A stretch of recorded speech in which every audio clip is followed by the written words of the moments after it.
Good afternoon, everyone, and welcome to RosieCon Book Festival. Thank you for joining us today.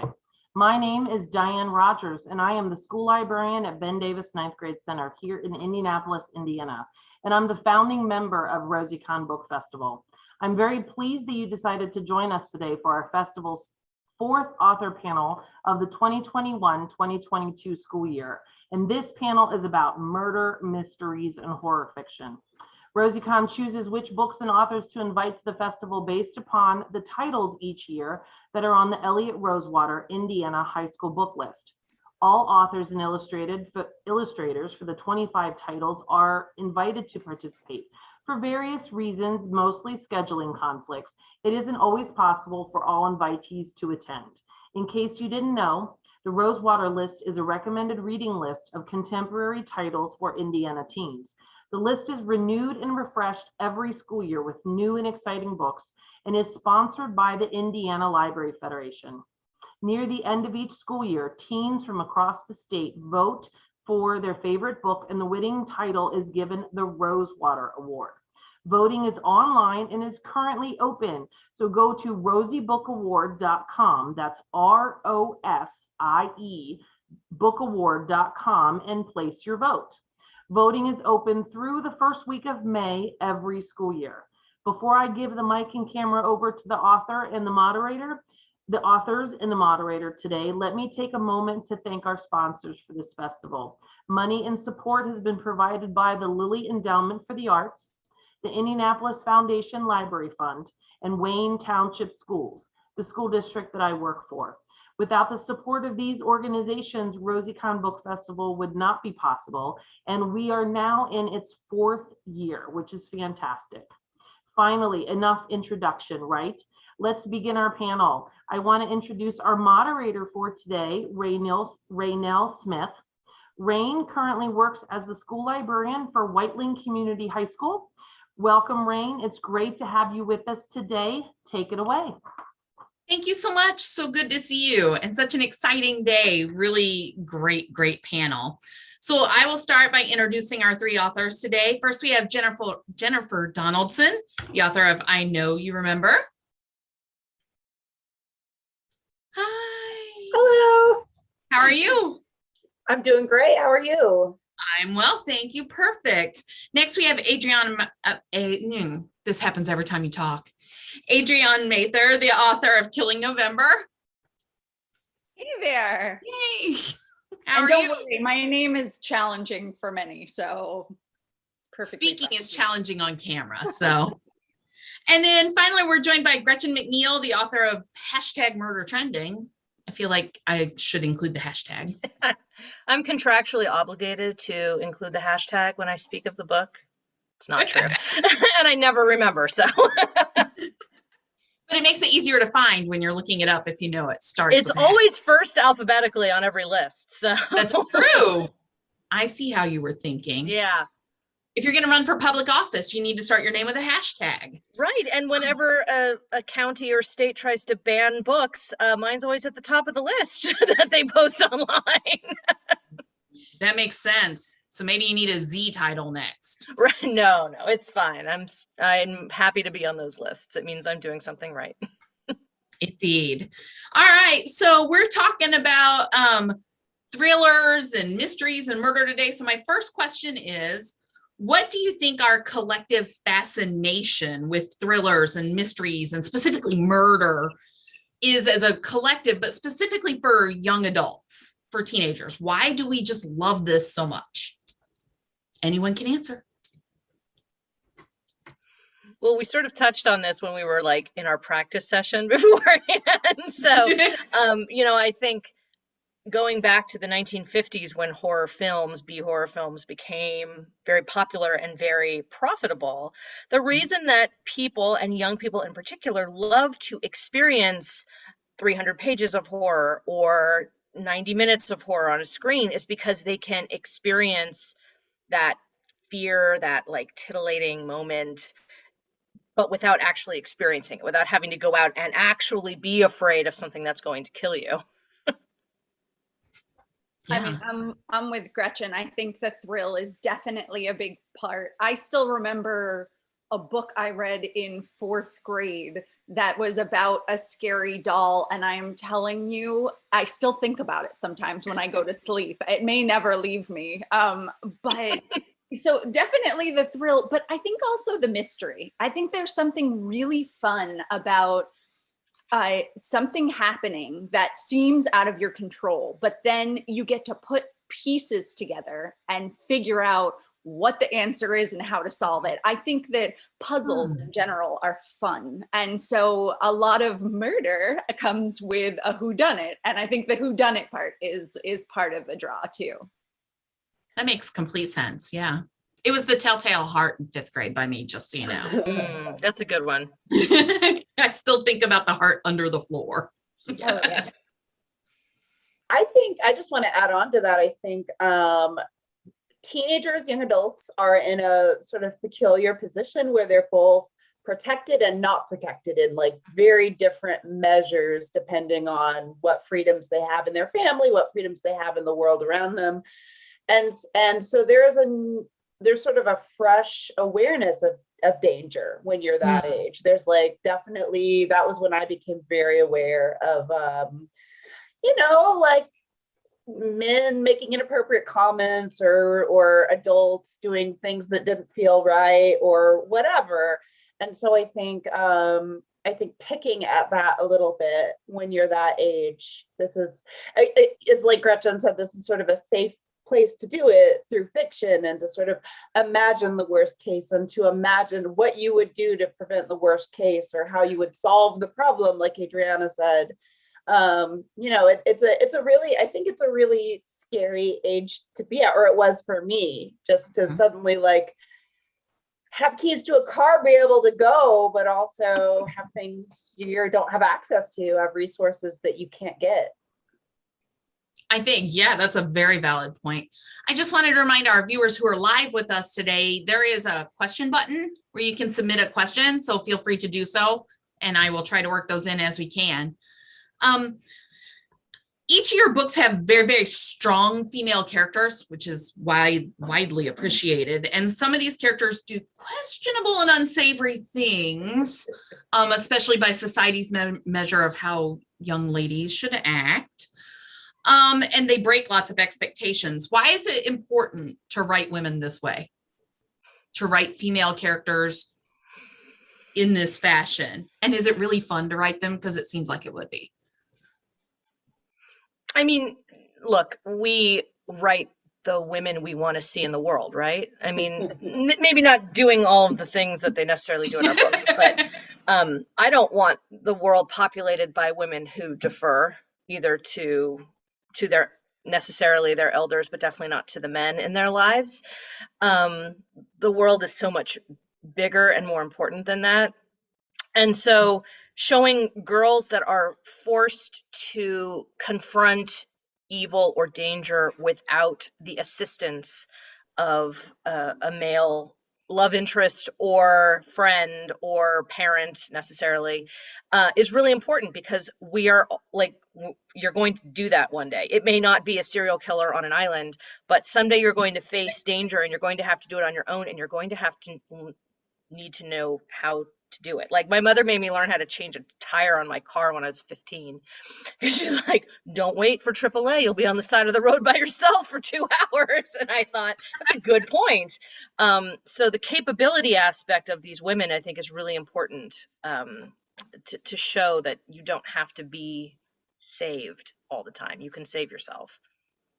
Absolutely. And I think imbuing them with really fun skill sets. Well, number one, I'm sure it's the same for you guys. It forces us to learn about all kinds of things too, because for instance, in Killing November, there's a deception class that they take.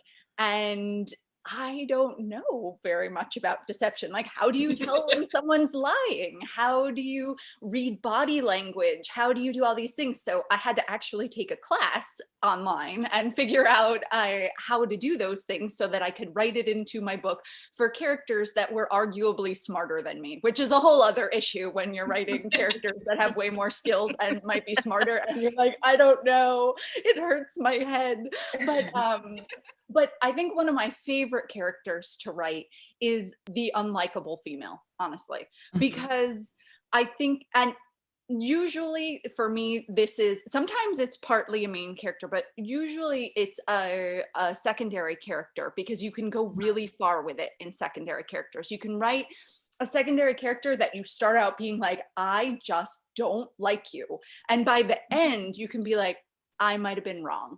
And I like that journey, especially for women, because I think that there's a lot of labeling that happens associated with gender, and the unlikability is definitely all tied up in that. And so how do you take, not everyone is the same, how do you take personality qualities and then make them understandable and make people relatable who aren't all exactly like you? And I think that's part of it.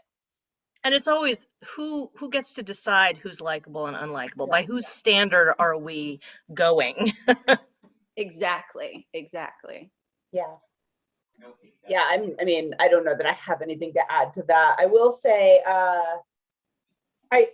like writing empowered girls, or girls that can break rules that you still are behind. But I also really just like writing women that for whatever reason are just done with it. Like they are not playing nice anymore. They're done with it. There's something really, I mean, things have changed in pop culture in the last 20 or 30 years. I think we all kind of like Mean Girls a little more now. Some of that's because of Gossip Girl, or maybe Mean Girls, or whatever touchstone, right? But like, I grew up as a people pleaser. I grew up very nice. And so like getting to just like write a bully, write someone really nasty, write somebody who is manipulative in a way that is like unsavory. It's really it's a vacation for myself and all my worries and neuroses. And it's also, I think, yeah, it can be liberating to just think like, what's allowed for guys? You know, what do guys get away with when they're just out there being in the world? There's still a lot of things that they're allowed to do that would be considered unsavory for girls, like being president, or right? Yeah.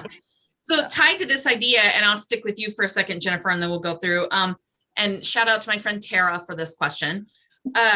Why then is it important to not only write these women, as we just discussed, but then is it important to get these characters in these books into the hands of young male readers? Ooh, that's a good question. I know, she's a genius. It's a brilliant question. I wish I'd have thought of it. That's a great question. And I don't actually know how many male readers my books have had. I'm curious about that. If any male readers are watching this, I would actually really love to hear from you. So my thought, although actually I know a lot of male people obsessed with Veronica Mars, so clearly there are some guys out there who are just really ready for it, right? My first book, Lies You Remember, or Lies You Never Told Me, sorry, I conflated. Has a male character in it. And one of the things I wanted to do with that male character was sort of interrogate this idea of saving the damsel, what it means to be a nice guy, what it means to want to look after somebody, and can you do that? Can you accomplish that? I think in the stories we tell about girls, there's an inherent story about boys there too that's implied, right? Because girls are often acting either in comparison to boys or in reaction to boys in these books. And that statement just totally failed the Bechdel test. So I'm sure that it's more complicated than that. But like, just in terms of talking about what girls can get away with, also like what the ways that they can cross boundaries and do inappropriate things. Like I think boys should be asking these questions about kindness and niceness, which are two different things, and boundaries and all those questions. I think I just rambled, but maybe someone else will pick it up. I think one of the things that Gretchen mentioned earlier about the 50s mindset, you know, in the 50s, look at Mad Men style, right? Mhm. We've seen so many things from earlier time periods that carry through that have women centered as the secretary or as the assistant in some way, right? Or just the wife and mom, right? Or just the wife and mom, which honestly is one of the harder jobs in the world. So It is. Just had to throw that out there. But most rewarding, but also, you know, seeing male characters as the support system, I think is kind of cool. Getting them in a role where they are now, you know, helping this empowered female be her best self is a good story for honestly everyone, because who could you be in the world if you could make other people be better, you know? And not saying put yourself aside to do so, but who could you be, right? What would happen if you could support the people in your life? And so I think this is a really important narrative for everybody, but definitely because of where we've come from, for boys to see this as a way to be, as a way to win friends, as a way to win love, to be this supportive, kind, awesome person. It's reframing masculinity, right? And I think that's a huge issue right now, especially, you know, in the political administration that just got booted out the door. It was all about toxic masculinity. It was all about posturing. It was all about the presentation of strength without there being necessarily any substance beneath that. And I think too often boys are taught that that is how you are a man. It is by posturing, whether it's in watching, you know, sports teams or watching role models in the real world. There is this posturing of masculinity. And I think the reality is that masculinity can exist within a non-dominating presence. Men can be masculine without being jerks, without being domineering. And I think that's the dialogue that needs to begin with boys hitting puberty, boys who are teenagers. At some point, there is a point of no return on that, with both men and with women putting up with it, and with men sort of falling into that role. And I think that is why it's so important that boys as well as girls read books with strong, empowered women. Can I follow up real quick just on what Gretchen said? Totally agree with that. And I also think when we don't teach boys to protect their own emotions and honor their emotions and listen to their emotions, like, they hurt women, they hurt themselves. They are things like, I deal with some domestic abuse in Lies You Never Told Me. It's invisible. When boys get abused or manipulated by female partners, it's often invisible because they can't confess, talk about it, find ways to articulate it. And so I do think that's one of the important reasons to just make visible other versions of masculine being. And I can't give you statistics, but I can tell you boys check your books out. And I recommend. Thank you. You're welcome. I recommend them too. I think it's easy to see with the rise of characters like Harley Quinn and stuff on film too, that we've seen a lot of young men gravitate towards this direction of wanting to read now, and they enjoy, just like everybody, the murder and thriller. Everybody loves a good thriller. It doesn't matter who the lead character is. So it's nice to actually be able to offer a variety and see a variety. And I think they enjoy it too.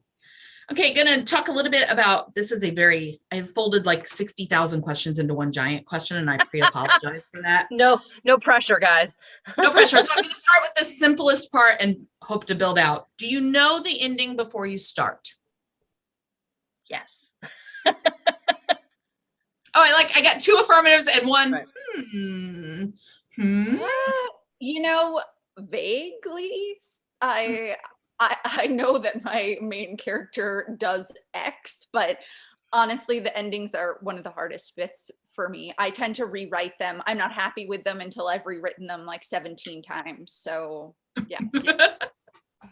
And I know who the killer is before I sit down and start writing the book. I think that for me, it's important to have the goalpost of that big reveal so that you know what to obscure, what to show, what to confuse with red herrings, et cetera, et cetera. Every once in a while, something changes within the framework of a novel while I'm writing it, and I've had a few surprises, but for the most part, I know what that end moment will be.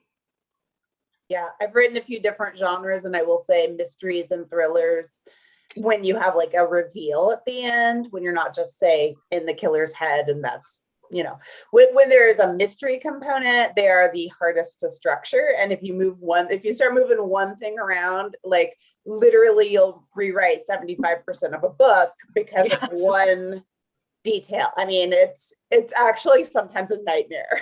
I call it the Jenga tower of murder mysteries, which is you move one brick and like boom. Yeah, that makes sense. So knowing that, you write these because of the genre itself, they're always very fast-paced, edge of your seat. You got to keep me feeling tense and upset the whole time I'm reading. I'm speaking about myself in the first person readers. I mean you, all of us that read, but just this frenzied speed. It's not just specific to this genre, but very important to this genre. So, how do you maintain that in writing, being able to keep that edge of your seat, fast-paced, moving the reader forward, not using, I don't want to say you don't use background or description, because you certainly do, but it's not like opening a narrative novel where it's 210 pages of the backstory and then you get this much action. How do you just keep that frenzied pace up while you're writing and making me stay there? Well, while I don't know all the details of my endings always, I do think that plotting is really important, at least for me in mysteries and thrillers, because like everyone said, you have to know certain things. If you don't, you will just rewrite the book. I mean, many times over.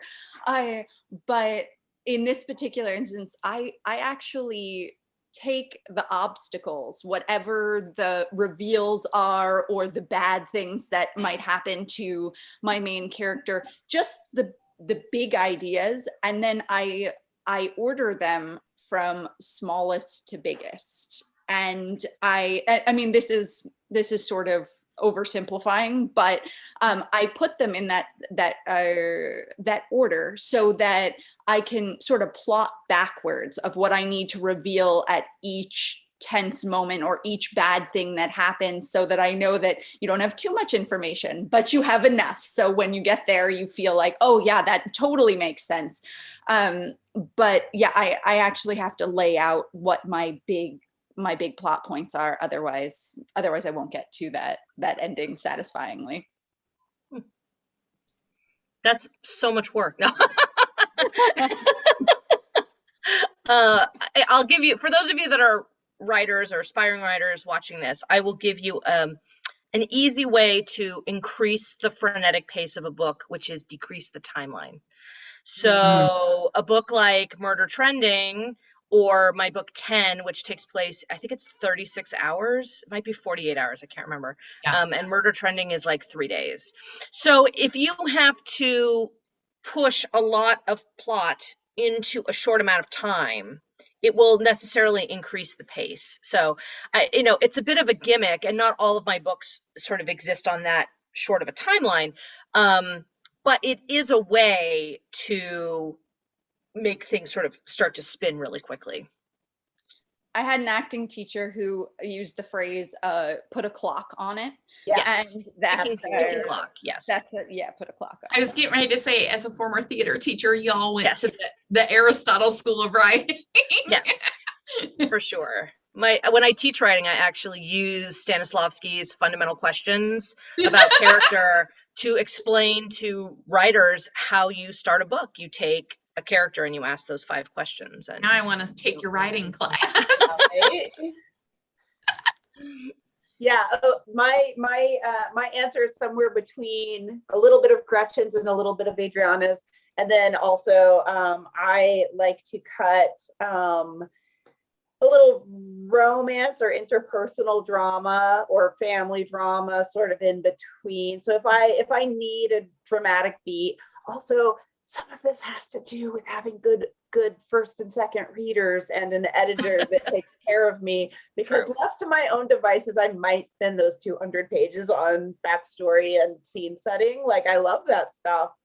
But yeah, like if I know I'm about to need a drama beat, I just look around at the lay of the land. I'm like, okay, here's my big plot, here's my mystery plot.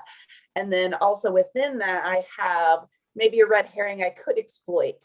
Maybe like I think in I Know You Remember, I had tension with Ruthie's parents and tension with her stepsister and tension with the boy that she ends up kind of quasi falling for.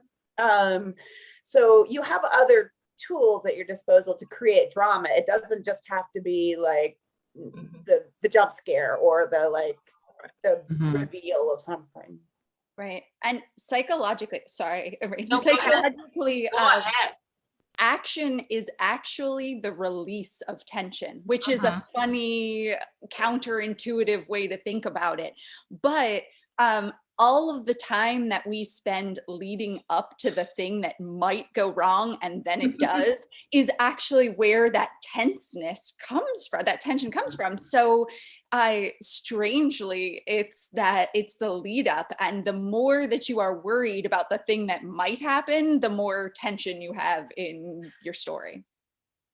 How much of this is writing process for you, and how much of it is editing? I've hosted a few author panels now where we explore editing a lot. I got to do a panel this spring with a brilliant set of writers who do, the beautiful mapping out of multiple book adventure fiction and stuff. And they really discussed how much editing reins some of that in, even though they might have a 9-book series. So how much does editing work in that process for you? I think it depends on how tight your first draft is. I tend to write really tight first drafts. So editing is more about sometimes fleshing out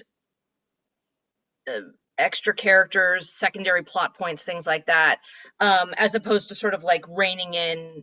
My books tend to move maybe too fast sometimes, and so I need to take a breather. So I think instead of paring it down, edits for me are more about fluffing it up a little bit, which maybe isn't always the best way to go, but at least I know that the bones of the book have a page turning pace to them. That's awesome. It's nice to hear that point of view too. I happen to be a fast-paced reader. I like books that like that. So I mean, my book 10 is a great example. It's a young adult, and then there were none.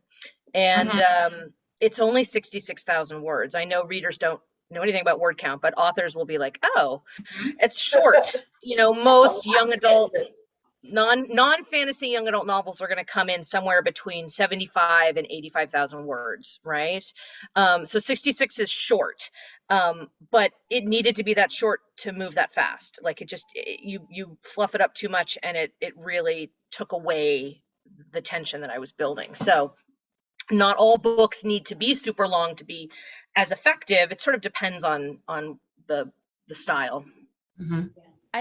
I think, I don't know if you guys find this, but I think it's also book specific. Like sometimes I sit down and the thing that comes out the structure is much cleaner. And then other times I sit down and the structure is just, wow, you know? So I've definitely had books that have required much more editing than others. So I think that editors and editing is the ultimate shine of a book, though. It gets its heart there a lot of the times, because like Gretchen said, I often have to do the same thing. I have to go back and build out some of the atmosphere and some of the backstories and some of the other things, because I tend to stick closer to the plot.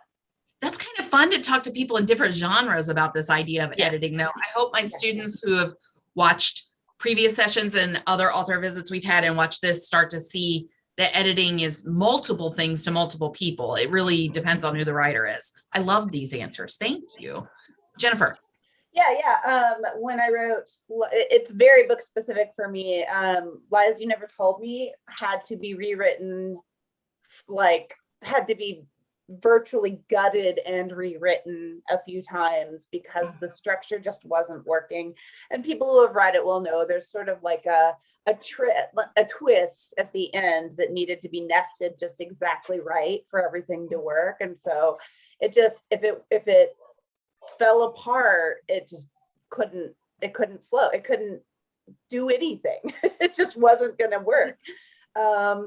And also that one I wrote I wrote a ton of really sort of plotting psychological backstory for that no one wanted to read. And so all of that had to be stripped back down.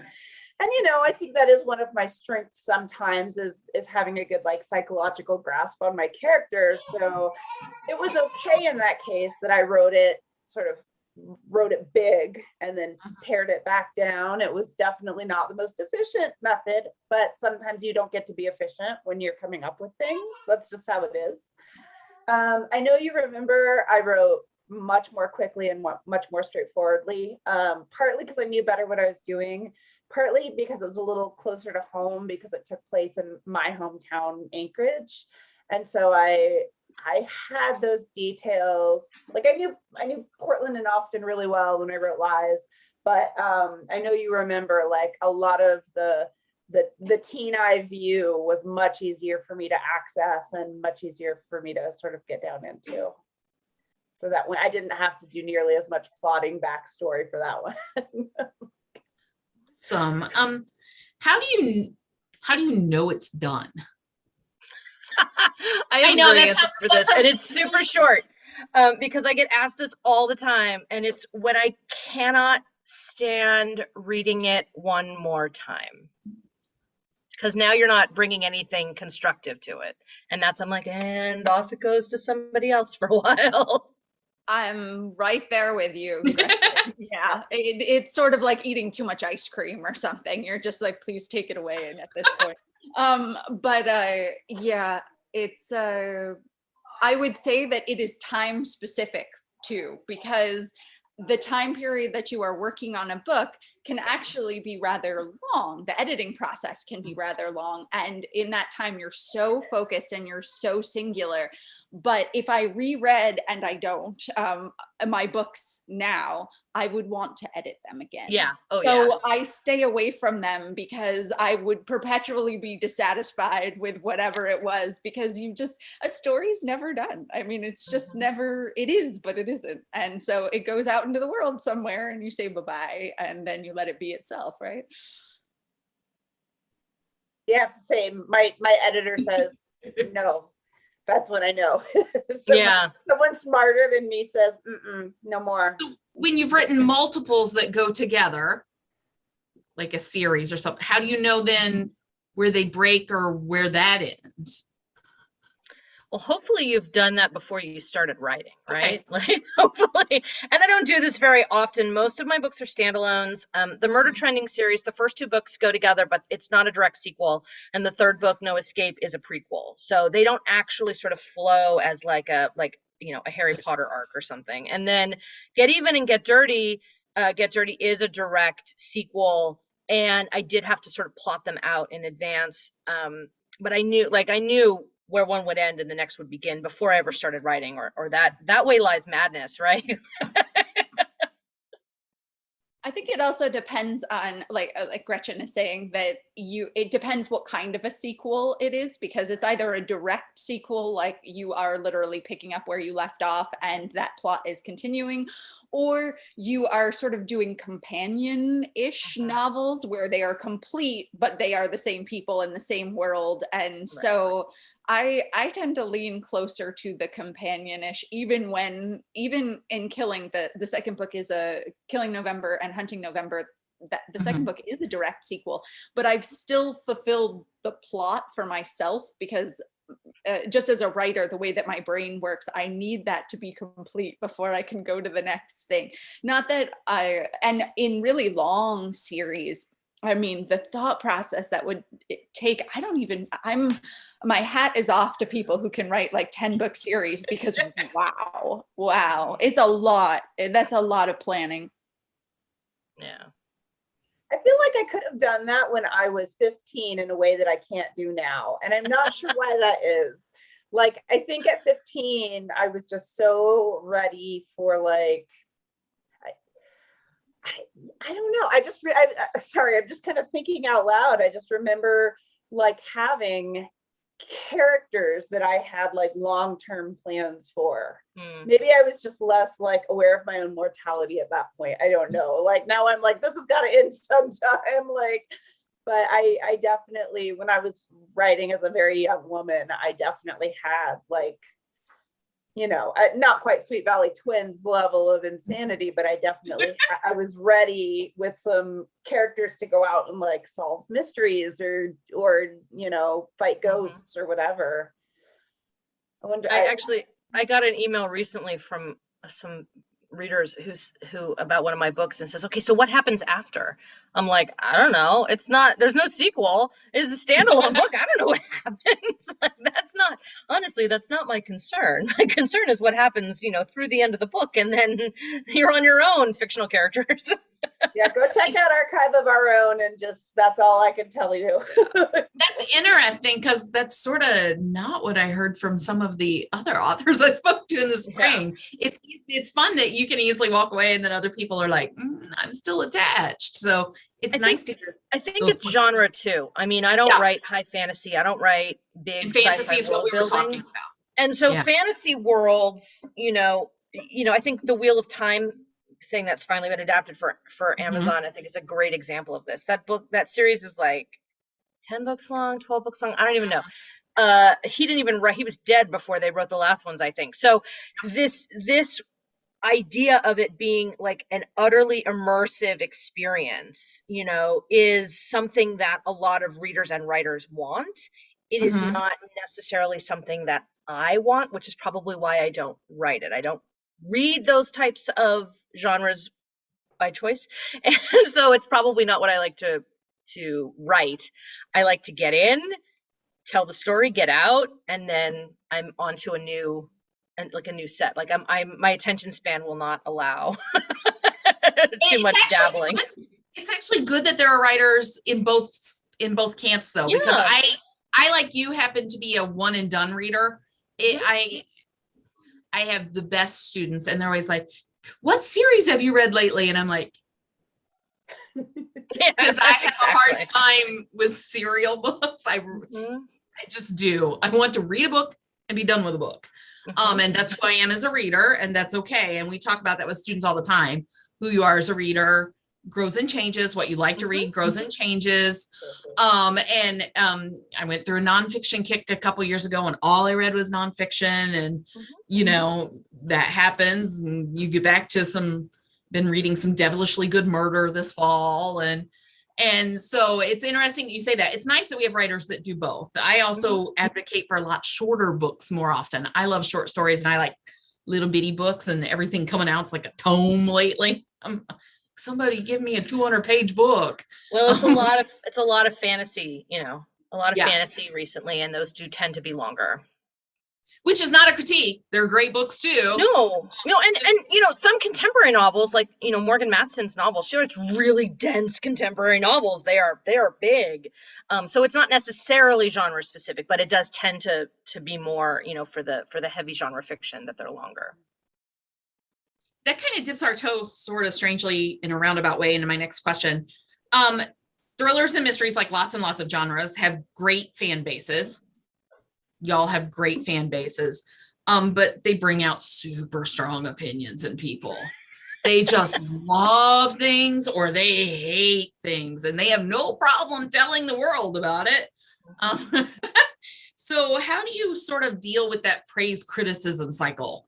Like, how do you take it in and not let it give you too big of a head, or not hurt too much, or take in what's valuable and leave on the table what's not? There's a lot of it out there. So what do you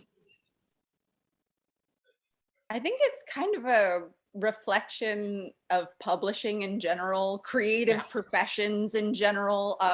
The moment you step into something creative, the criticism changes, because it is, I like this thing, I don't like this thing, but half of it sometimes is I like you, I don't like you, like in indirect ways, but it creatively we identify more with these works, and so there's emotional entanglements, right? But I think it's actually like all things, you know, there are wonderful aspects, there are very challenging aspects. And so for me, the criticism and the praise, most of it, I react to exactly the same way. I'm like, okay, awesome. Okay, awesome. You know, and let it be like that. Because if I went in there and I went down the rabbit hole, I think especially creatively, it could affect my ability to make those things and make me second guess myself. So praise too. And that's the funny thing. It's not just the negative stuff, but the praise, like, oh, they want this, I need to give them this. You can't go there. You have to stick in whatever world you're creating and do the best work that you can there, and allow people to have those stories too. Like I said before, allow them to go out and just be like, okay, now this is for you, and you might love it and you might hate it and you might feel both ways about it, and be okay with it. So I don't know if that was an answer, but no, I think you're totally right. If you're going to ignore the bad reviews, you can't indulge in the good ones, right? You have to keep them both at arm's length in the same way. As someone who gets a fair amount of hate emails because I wrote a book with a very thinly veiled President Trump getting impeached and arrested, I always just have the same response, which is thank you so much for reading. Because like, what else can you do, right? Like, or, you know, I have one book that doesn't have a happy ending. Actually, I have a couple books that don't have a happy ending, but one that gets a lot of emails. And I'm not going to go back and change it. I wrote it that way for a reason. And I just say, you know, I'm so sorry that it did not end the way you wanted, but thank you so much for reading. And that's sort of all we can do. Because once you create art and put art out in the world, it's public, and anybody can think and say anything they want about it. Yeah, I mean, same. For me, and I have not received that much direct hate mail. I've gotten a couple tweets here and there, or whatever. Yeah, great. Yeah. But I am weirdly, I'm very sensitive, and there are certain things that if people didn't like certain elements, I would probably be very sensitive about it. But someone just saying, I hated this character, or I hated that this happened, that doesn't bother me, because it's totally valid for that person to feel that way. And I wrote it that way because it was something hurtful that I was trying to explore, right? It was something that yeah, it's terrible. I think if that happened in reality, I would also hate that happening. And this is my way of trying to sort of process my overactive imagination and all the scary things it imagines. So I just don't take those things personally. Like, I didn't like this character, I didn't like this event.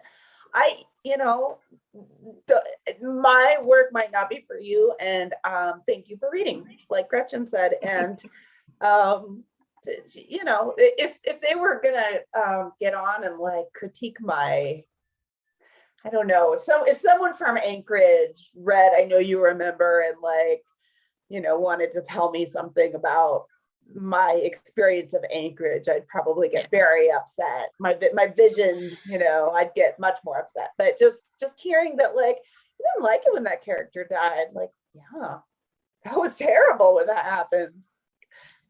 And you're writing for such an important age group, not to stress it, because it's the group I already work with every day and choose to be with because I love young people. It's important, and the things you're doing connect with people who are going to become lifelong readers and lifelong consumers of art, whether they loved it or hate it. It will probably suck them in either way. So you also, because they're extreme emotions, you're going to get extreme reactions. You sort of dipped your toe into this world, and so you sort of open the door to that. But with that said, because you get to interact with this wonderful, wonderful group of people, is something in the positive light that you've gotten to do really stand out for you? The right letter or the coolest interaction, or can you tell us about that? I mean, I love, you know, we don't do in live events anymore, you know, and I don't know when that's coming back. And I think that's tragedy, because my favorite part of this, and again, I come from a performing arts background. I was an opera singer for many years, but not a very good one, or I wouldn't be here talking to you about why I write books for a living.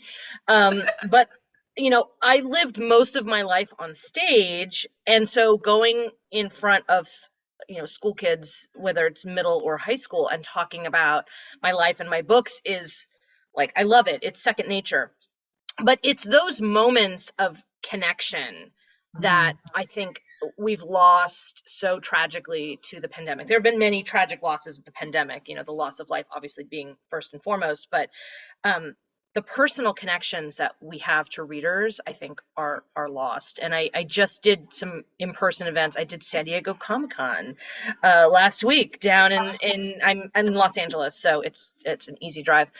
And it was a much more sedate version of San Diego Comic-Con. For those of you that have ever seen video of it or maybe gone, it's crazy, but this was a special edition. It was Thanksgiving weekend, and it was basically just locals, San Diego, Los Angeles, maybe Vegas, Arizona, people who could drive out. And the excitement that I saw people being able to go to an event and talk to creators, whether they were artists or authors or whatever, like that, I didn't maybe realize how much I'd missed it until we went and did that. So for me, seeing it with teens, seeing them excited about a book, even if it's excited because they hated it, right? But actually being able to see that has been the most wonderful part of writing for teens, and the thing that I miss really the most about this sort of after times we find ourselves in. I'm with you, Gretchen. I mourn the school visits in person and getting to talk to auditoriums. We can't wait to have y'all back. I'd say though, gosh, it's hard to pick in terms of teen reactions, because I'm with Gretchen. I kind of like all of them. You know, the interest level is just when a teen is excited about whatever they've read, good, bad, whatever, you see a light, and that light is so cool. But I think one of my favorite things is when, whether it's my book or someone else's, when teens tell you, this I couldn't read, or I wasn't having fun reading, or I didn't want to read, and this made me excited to read. I think that is probably the tippity top. I'm like, that's it. I could go home. It's done. I feel good. The one thing, and this is sort of a mixture of your last question and this question, the one thing that gets me is when someone points out a detail of something that I wanted to change too, and didn't think of it till, like, you know, after it was too late. And someone's like, well, you know, that one thing where the person did, don't you think? And I'm like, oh, same dude, same. Yeah, I'll probably think of it till my dying days. But yes, that's the it. You know, someone made a diorama of I Know You Remember and sent me pictures of it, like things like that. You know, live conversations are really great. I had a really great one with the kid a couple years ago, just about who I'd cast in my book. Just someone came up to the table and was like, hey, I just need to know who's going to be, who would be this character. And we just, kind of riffed for a minute. And that was like so amazing, just to know that they were imagining it so clearly in their mind. And yeah, I love hearing that people have I agree. Like, even if especially in person, if it is somebody saying they didn't love something, if they, God, that character made me so mad. I'm like, yes, thank you. I have so much gratitude for those live conversations too. Yeah. Love that. All right. So I have 3 questions I end all my little author sessions with. They've apparently been associated with me now. So here's your round robin of my 3s. Is there a genre or type of writing you'd like to explore that you've never done before? Gretchen made it clear she does not want to write high fantasy, but is there something you'd like to write that you haven't explored? I had this idea years ago for a historical sort of like rom-com-y kind of thing set in the 1920s in New York, having to do with the Ziegfeld Follies, that I've never had the space or time to sort of develop. My husband is an entertainment attorney now, but before that, he wrote and produced documentaries. He did a lot of biographies for A&Es, and he did a biography on Flo Ziegfeld. And so he had all these like footage of interviews, because this was in the 90s, this was a long time ago, when some of the Folly girls were still alive in their like 80s and 90s. And so he has a lot of footage, and I was like, but it's a matter of like, I would need to, and then of course I had some babies, and that, anything that takes additional time is now out the window. I would have to take time away from writing the other stuff in order to develop that. So maybe someday, but it's definitely sort of one that sits in the back of my mind. I would totally buy it. I might have to throw a murder mystery in, though. I don't know if I can just do a straight up like That's fine. There could be a murder backstage. It's all good. Yeah. I'm with you on, I love rom-coms. Adult. I think I would like to venture into adult. And fantasy is one of those funny things, because I take elements of fantasy and put them in like modern teen world. And so it's kind of a mixture of genres, although it's funny because publishing tends to shy away from mixture of genres. But I think I would actually like to write something that dove a little bit deeper into a magical world, but without it being full-blown high fantasy. So I don't know what that is, but I'm gonna think about it. Urban fantasy, sort of. Yeah. That's kind of what I kind of have a lot of that going on in my How to Hang a Witch series. But yeah, some taking it up just a notch, just like a baby step. I would love to lean into horror. I've been, especially just the last couple of years, for whatever reason, my vibe has gotten just a little bit darker.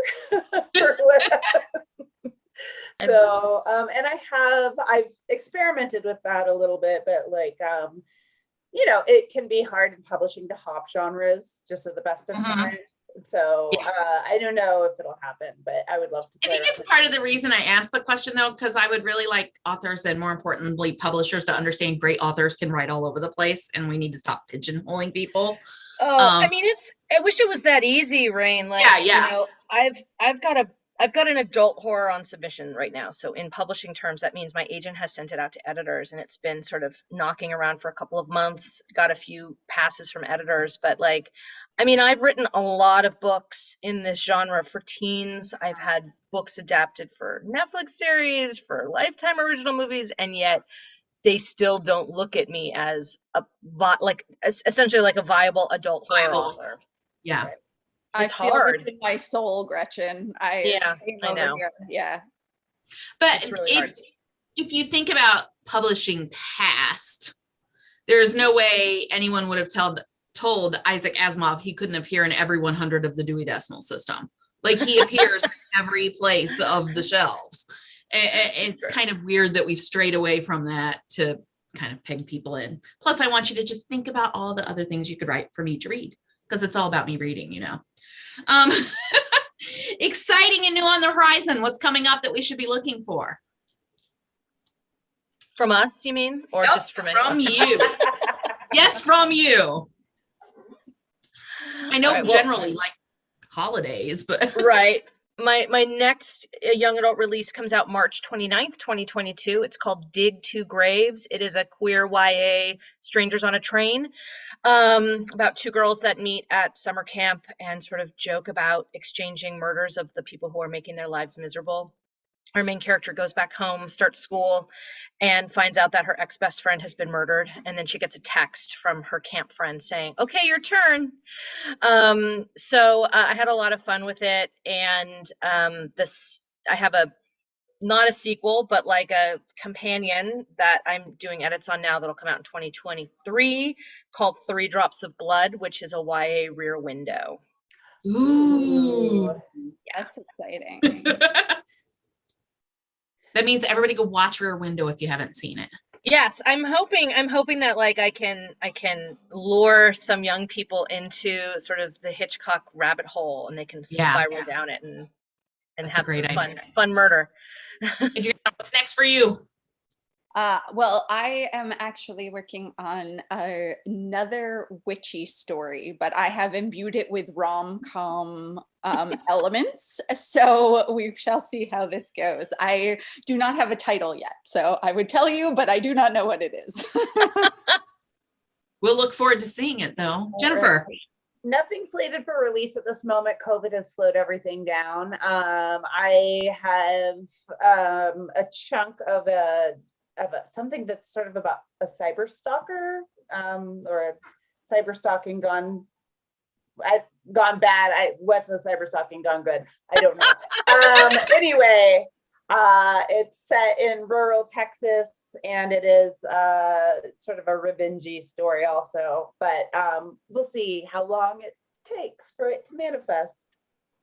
Interesting. And then my last question, because this is always great fun to know what inspires you.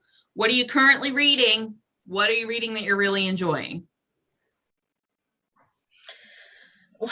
It's hard. I'm in revision, so I'm not reading anything because I only have time to do 3 things, like feed myself, take care of my children, and work on this book before it's due in a week and a half. So, but I just finished a nonfiction book called Dead Mountain, which is about the Dyatlov Pass incident in Russia in the 1960s, where a bunch of hikers, campers were all found dead outside their tent after a blizzard, but they had like cut their way out of the tent from the inside, and it's interesting. It's a very horror laced nonfiction book that I recommend if you're interested in that kind of weird unsolved mystery stuff. I'm also unfortunately not reading anything. Like Gretchen, are momming, and my husband also works in film actually, and he happens to be away for 2 months. So I am solo, and there are many, many things to do. So basically, if I get a moment to read, and I'm sure this is true for you guys too, I tend to read draft pages for friends. So it will be bits and pieces of beginnings of stories that I sometimes never get to see the end of, and for feedback. That's, yeah. You are very generous with your time. Yeah, that's awesome.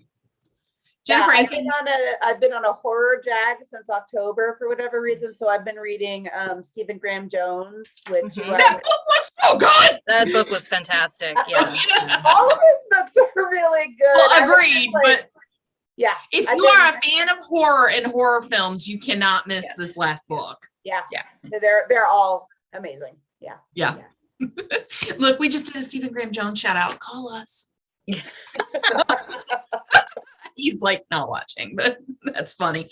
Well, this was such a pleasure. This was so fun. Thank you all very, very much for your time and your books, obviously, because we just love them and we give them out all the time, and we can't wait to see what comes next. This was wonderful. Yes, that was an absolutely fantastic panel. So thank you everyone who's on the call right now. Thank you so much, Rain, Jennifer, Adriana, and Gretchen. I really appreciate your time today. And one of the things I know that makes a fantastic panel is when all of a sudden it's the end of the hour and time has just absolutely flown by. So thank you so much for that. It's been absolutely wonderful. Audience, please, thank you very much for watching, and don't forget to vote for your favorite Rosewater title. So all three of these ladies on line today have books that are on this year's Rosewater list. So if you want to vote for them for the Rosewater Award, that's at rosiebookaward.com, which is ROSIE bookaward.com. And you can just Google you can go to that website. Sorry, I have students walking by in the hallway and they got my attention there for a second. So I lost my place on my little script here, sorry. So you can see the complete list on the Rosie Book Award website for all of the different 25 titles for this year. So coming up in 2022, today's panel is our last panel for this calendar year, but on January 13th, we have our next RosieCon Book Award Festival panel, and we will have author Cami Garcia and illustrator Gabrielle Piccolio, and they will both be talking about their book Teen Titans Raven. And that is just one book in a 3-book series, but only Raven is actually the book on the Rosewater list this year. But it should be a really interesting panel talking about origin stories and also authors and illustrators and how they work together to come up with books. So it should be really fascinating. So please join us. You can just Google RosieCon Book Festival and you can see the list of every panel that we're going to be having, especially now that 2022 is coming up. So educators, don't forget, if you did not have time to log in right now with your class, you can always go to the RosieCon YouTube channel and you can watch this tomorrow or the next day or next week at your leisure with your classes. So this is being currently live streamed, but you can also go to YouTube to catch up in after the fact. So thank you all so very much again. It's been wonderful. Bye-bye. Have a good